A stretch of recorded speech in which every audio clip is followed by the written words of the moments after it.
All right, you guys. So I wanted to record a quick video for you guys, just in case you guys are wondering. Any of you can do this for your coaches or for your challengers just by using the record feature on your phone. So if you just swipe up, it's in your control center. Now, I wanted to share with you guys how I edit my pictures. So the first thing I do is I will usually have a slew of them, obviously, like a ton, and different angles, different lighting. Like you can see the lighting here was really, really bad, the orange one, and I take quite a few. And so what I'll do is I will usually favorite the ones that I love, and then when I go into my favorites when I'm editing, like they're all in there already. So I have like 2 or 3 to choose from. And then what I'll do is I will pull it into Facetune. That's the first app that I use. So there's a Facetune 1 and a Facetune 2. I updated mine by getting the newest one. So Facetune 2, I'm just used to it now. That's what I use. And this feature alone, I think so many people need this. So I will scroll along the side here. You can see retouch, face, reshape, all of that type of stuff. Relight, like you can relight your face. I'll show you guys all of this, okay? But the one that I think is so important is darkroom. And not brightness, not contrast, but light. And then look at how much and this didn't even really need it because there was okay lighting because I was outside, but it happens with so many of us that, we're taking pictures inside and it's just not nice lighting. And so I wanted you guys to be able to see that. I'm just gonna really quickly, okay, I am still recording.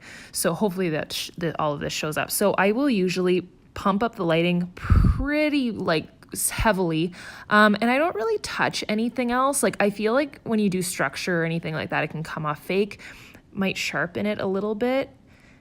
Even then, that's a bit much. And then that's pretty much it. And I'm going to show you guys what else I do. So then from there, I will usually go into retouch. And, I don't really, I just want to make this clear. The more that if you guys start editing your body and stuff, one, it's not our job to do that. Two, if you want to smooth out a few lines, of course, by all means. But I just, I think that we take it for granted how much people can tell. I can tell when someone does it. It just looks fake. And I would rather someone see, the little ding that I have on my face or I don't know, whatever. I think you just should leave it that way. Now, I do not use the whiten tool for my teeth. That looks fake as well. But where I do use it is I will go through and whiten and brighten so you can already see the difference. I will whiten and brighten anything that is yellowy or just not a crisp white. Because of the lighting, it will take up, it'll just make it with a yucky yellow tint or an orangey tint. And I don't love that. This, of course, has more of a yellow tint because of the sunset. But I'm going to go through and I'm also going to whiten the greens because I don't like whenever I have greens in the background. And this is how, by the way, I keep to such a consistent theme on my Instagram. And then you can see whenever I do this, how much that brightens it up too. So then I go through and I brightened it just so I can actually see what I'm doing. I will probably lower that once I'm done. See how much bright, I love how it whitens everything to be a crisp white. And again, you don't really need this on your teeth because it just looks so fake, especially when people do their eyeballs and all of that. It's a bit much. So I do this so that it's really the purpose for me to do it is so that it makes everything else kind of pop. I don't know why that's not, but you won't see it. So that's pretty much what I have so far. And if you ever want to see where it's highlighted, you can see how it switched from blue. I just clicked on the eraser. So that's what I have so far. You can compare it, a nice difference, right? So that is with the whitening and with all of that good stuff. So then I go through and I usually grab the details tool. Not the sharpened one, the details one. And then anything that I want people to see, to be able to focus in on. So usually for me, it's any accessory I'm holding or my shoes. So here there isn't really much to my shoes, but if there was laces or buckles or logos or, sometimes if you take a picture of a notebook, you might want that to show the detail. So this it'll direct the eye to that particular thing. Or if you're wearing jewelry, that's always a good thing. It just kind of crispens up the picture. I usually do my eyelashes too. Don't ask me why. So that is the details on there. And then what I will do, there's so many different things that you can do on here. You can relight your face. I don't think that I really need to on this. So it'll capture your face for you. And that should work. Yeah, that definitely looks better. So this is a quick synopsis, I would say, of what I do in Facetune. You can also see, you can kind of like get out of control with this. You can also do vibrance for anything that you want. Like this is really good for if you're doing food, you can add the vibrance tool too. And I'm kind of just tapping it lightly. I'm going to lower that. So there we go. And I wanted to say this also, if you go into retouch under vibrance and all of this, you know how I whitened everything out? If it's not aggressive enough, sometimes when there's reds in the background, and this is just a quick tip, if you ever have like, let's say this little house here was red in the background, that would really draw your attention to the red. And you don't ever want that because you want people to look at what you want them to see in the picture. So you can really just do the black and white and gray out. See the little house, how that's all grayed out now? If you don't want people to, you know, have the attention drawn to that. So that's another option as well. And then see how I could do like the full patio in a real, like completely grayed out. I won't. And you can also undo everything by the way that you do. So undo that. And just a quick tip for you guys, I often take pictures at sunset because the lighting is just better. So then I will export. Of course, you can go to town in this app, but that's just for simplicity's sake. I'll show you guys. That's pretty much what I do every time. So then from there, I go into ViscoCam and I keep all the apps together. And then in here, I will click my most recent one, import. And then this is how my feed, especially my Angie Belmar feed. So I have 2 Instagrams right now. You don't need to have 2 Instagrams. I have a fitness one and then a more lifestyle one. And the reason why I do it is the other one has just grown to become so big and a lot of coaches follow the other one. I just wanted a personal one where I can just post crazy stuff. So this is obviously for my fitness page. So this is how I keep it consistent. I always do A5. So everything has this tone. Now let's say like I used to use and used to love C2. Like it's a completely different vibe, right? It's way more bright. And you can, of course, like I don't ever do it at full capacity. I'll usually do it half. And if you guys ever want that look that, you know, like the gray, like the really dark, you can, oh no, it's not H, it's HB2. This is the most popular one, HB1 and HP2. They're both really nice. And it's same thing. You would lower it a little bit. But if you ever see anybody that has like a really monochromatic type of page, that's what it is. It's HB1 and 2. So that's totally not my brand, and I'm aware of that. So this did take a little bit of, you know, you have to go through and you really have to figure it out. But I love this one. And so I usually do it. It depends on the picture completely. If it's food, it's way lower than this. But if it's me, I will usually do it at a pretty high level. So this is like, look at the before and after of what, like it's so much prettier. So I usually will do it at a 7.2, 7.4 if it's a picture of me.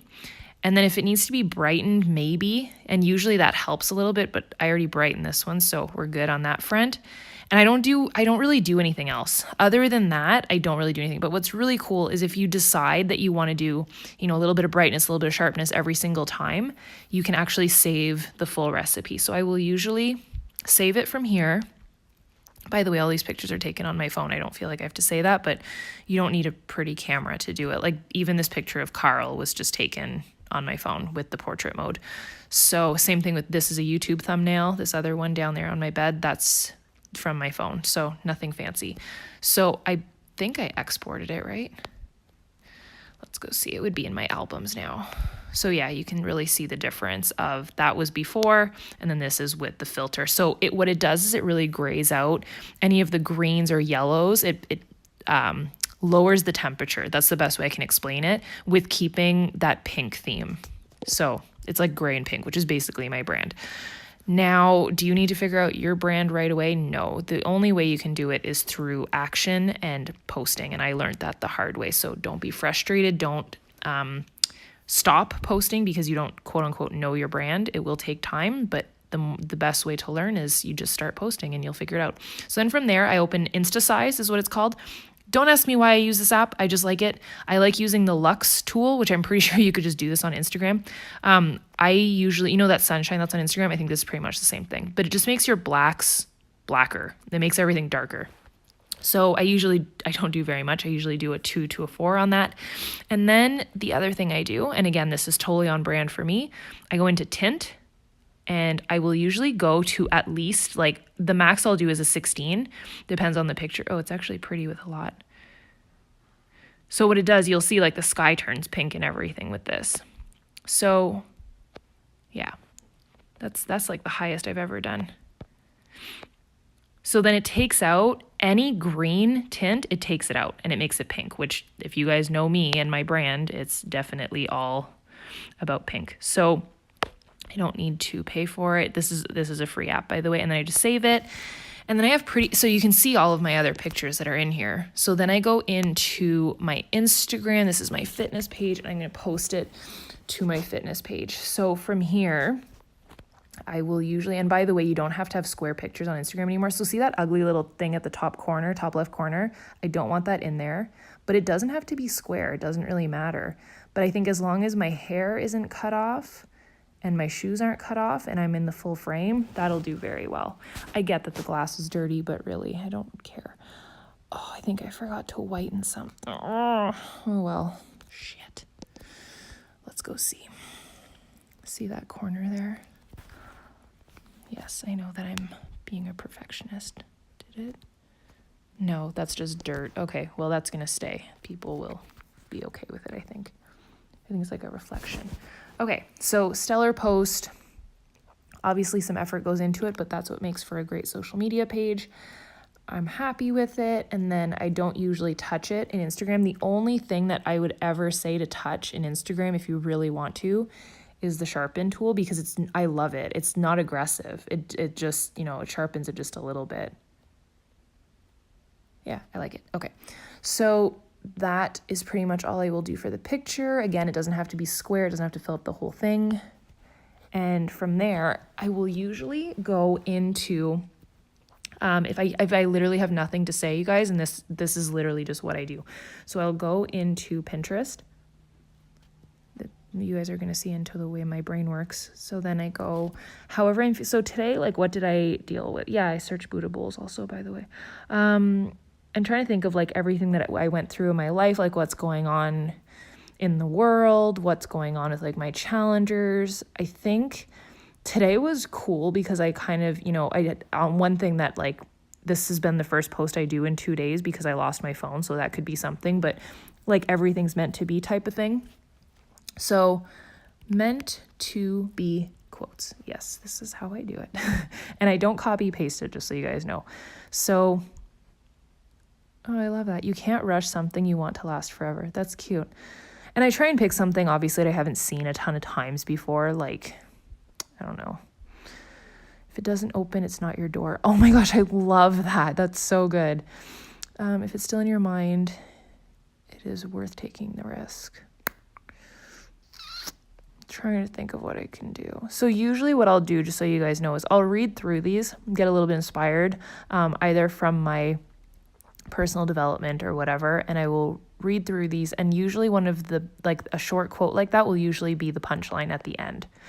And I'll just kind of share my thoughts on like where I've been and what's going on. And that's how I kind of get inspired when I don't have anything really to say, because it's normal. Somehow I always knew, no matter how far. No, that's about, I don't like the relationship stuff. It's weird. You can't rush something you want to last forever. If it does, I love this. If it doesn't open, it's not your door. Okay, cool. So then from there, go back into Instagram, and you can prepare your caption, by the way, just in your notes if you want to, but I'll show you how to do it this way. So and you can also just do a short caption. It doesn't really matter. See, was there a, doesn't open, ... It's not your door. Okay, cool. It doesn't open, it's not your door. Alrighty. You know what? I might just leave it at that. But what I wanted to show you guys is, let's say like I share a recipe or I share what's going on in my life and I have just so much more to say. And this is where I talked about this on the Daily Grind recently. Like someone said, hey, my captions aren't good enough. I need to work on my captions. Like, you don't need to work on your captions. You need to work on showing up consistently, adding value to your people, motivating them, being there for them, entertaining them, sharing your knowledge, like anything like that. But I think the more consistent and full on you can be, that's what really matters. And people want to be entertained. They want to see visually stimulating pictures. You don't always have to have the most mind-blowing caption. If you have that every day, then it becomes white noise. No one cares. So I love this. I think this is cute. I haven't ever really heard anybody say this, so cool. So what I was going to say though is if you have a bunch of stuff that you want to write and you need breaks through your caption, this is what you do. You do return, dot, return. You can do a second dot and then return and then keep typing. And that'll give you the breaks, because if you just do return, it'll just chunk it into one big paragraph.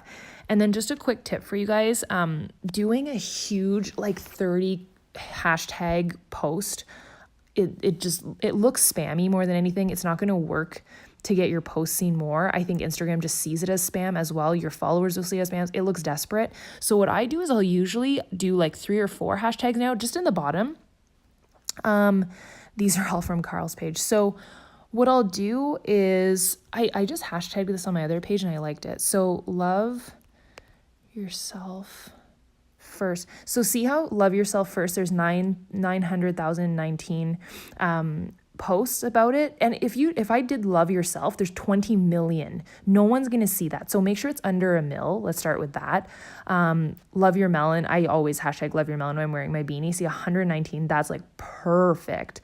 So love yourself first. I don't usually do any hashtags with emojis in them. You could, I guess. Fate, something with fate.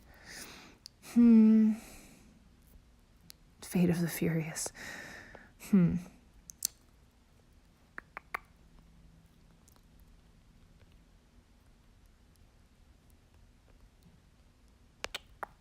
guys are literally going to see how my follow your heart. That's perfect with the heart balloons. Love yourself first. Follow your heart. I love that. I want something with fate though. Meant to be. Oh, meant to be 300,000. That works. Okay. Hopefully I spelled that right. So this is usually what I do. You can tag a location. I always tag a location. You don't even have to tag the location where you are. You can just choose a popular place. And then you can tag people. So what I would do here, that's a good tip for you guys. I would tag Adidas Originals, actually, my shoes. My shoes are Adidas, but they're Stan Smith, which I think is something. Andre says it's good. Stan there. Hopefully this is actually... Oh my God, I don't think it is, but it doesn't matter. Gymshark, because what happens, the reason why I'm doing this, you guys, is that those pages will see it and they could feature you. Like Gymshark, I'm wearing head to toe Gymshark. They would love this. And if they featured me, that's like, they probably have about 1 million followers. That'd be insane. I obviously can't tag the balloons. What I can do though is I could tag Andre. I could tag my other page. Angie Belmer there. So 4 people. I don't share it to Facebook. I don't share it anywhere. And then I just hit post. So then from there, I'll show you guys though, like how, and then the other thing I wanted to share is just what I call like my recipe. So see how like the last post I had done, before I jump into that, I really want to quickly say, if I was to go in and be like, oh no, I want to change something, or I didn't like what I wrote. If I was to edit this, Instagram notes that. So don't touch your stuff once it's posted. Now, okay, so recipe. So what I do is usually about every 4th post, I will do a video, and every, I would say 6th post, or every, they're spread out, but I do like food every couple of posts. So you can see in the last, like in just this section, there's only one call to action. It's this one, which to me, that's a real call to action. That your eye is always drawn to that. This is a filler post of Carl. I don't know why it's not loading, but Carl is a filler post. Any food is, value added. I show them what I'm eating. People want to see that. A video, people love the videos. And the cool thing is that if you have people that don't necessarily go to click like or double tap your picture, it shows the views, which is really important. So in between there, I pretty much have full body pictures. And, it's anything from like lifestyle, what I'm wearing, my clothing, for me. And I notice what really does well in terms of videos is if it has to do with the booty. It really does. Like, yes, I did it for the likes, but whatever.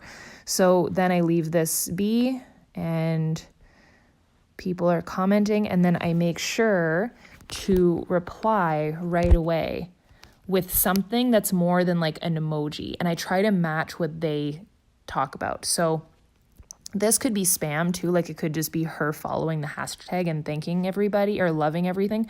But if I go in and respond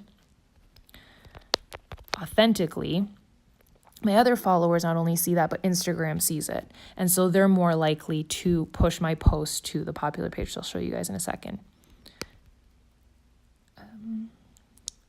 Post, and then I'll show you guys. I actually feel like this post is super yellow, but it'll do well. It's cute. So then if I go to my other page, Angie Belmar, I just want to talk to you guys about recipes real quick. I'm losing my internet.